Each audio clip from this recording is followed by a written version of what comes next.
Selamat datang di saluran YouTube Bea Channel. Saya harap Anda dalam keadaan baik dan siap untuk menyelami sejarah yang terjadi di masa lalu yang menarik bersama kami.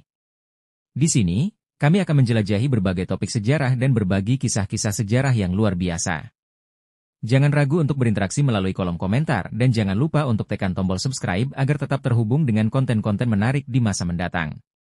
Mari kita mulai petualangan ini dan saya harap Anda menikmati setiap momennya. Kerajaan Mataram kuno lahir pada sekitar abad ke-8, diperkirakan berdiri sekitar tahun 732 M. Kerajaan ini dipimpin oleh dinasti Sanjaya yang beragama Hindu. Mataram kuno memiliki dua pusat pemerintahan utama, yakni di daerah Kedu, sekitar Magelang, Jawa Tengah, dan di daerah Yogyakarta. Mataram kuno terhubung dengan kerajaan-kerajaan besar lainnya seperti Sriwijaya dan Kerajaan Majapahit yang datang kemudian. Pada masa awal, Mataram kuno beragama Hindu, tetapi pada abad ke-9, agama Buddha mulai berkembang dan menyebar di kalangan masyarakat.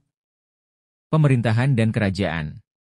Pada masa puncaknya, kerajaan Mataram kuno dipimpin oleh beberapa raja besar yang mencatatkan namanya dalam sejarah. Di antaranya, Raja Sanjaya, 732 M, pendiri dinasti Sanjaya yang memperkenalkan agama Hindu ke wilayah Mataram. Raja Rakai Pikatan, sekitar abad ke-9, salah satu raja yang dikenal karena keberhasilannya dalam memperluas kekuasaan dan memajukan kebudayaan.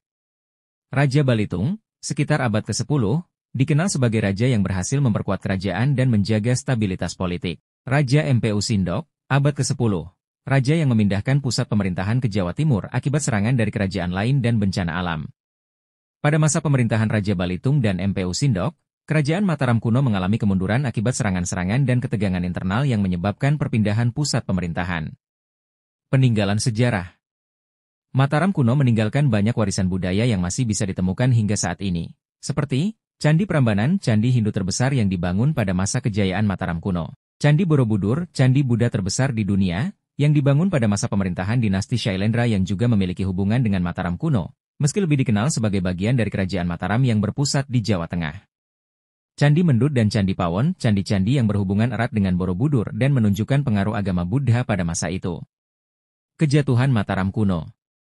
Kerajaan Mataram kuno mulai mengalami kemunduran pada abad ke-10 akibat beberapa faktor, termasuk serangan dari kerajaan-kerajaan tetangga dan perubahan agama yang terjadi. Pusat pemerintahan dipindahkan ke Jawa Timur oleh Raja Mpu Sindok setelah adanya bencana alam dan serangan dari kerajaan Sriwijaya. Kejatuhan Mataram kuno menandai berakhirnya era kerajaan ini, yang kemudian digantikan oleh Mataram Islam di abad ke-16. Kerajaan Mataram kuno memiliki peran penting dalam sejarah Indonesia, baik dalam penyebaran agama Hindu dan Buddha maupun dalam perkembangan kebudayaan Jawa kuno yang mempengaruhi kerajaan-kerajaan berikutnya, seperti Majapahit. Terima kasih sudah menyaksikan cerita sejarah kerajaan Mataram kuno. Semoga kisah kejayaan, kebijaksanaan, hingga kejatuhannya dapat memberikan kita pelajaran berharga tentang kebudayaan dan perjuangan leluhur kita. Jangan lupa untuk like, komen, dan subscribe agar tidak ketinggalan cerita-cerita sejarah menarik lainnya. Sampai jumpa di video berikutnya. Dan tetaplah bangga dengan warisan budaya kita.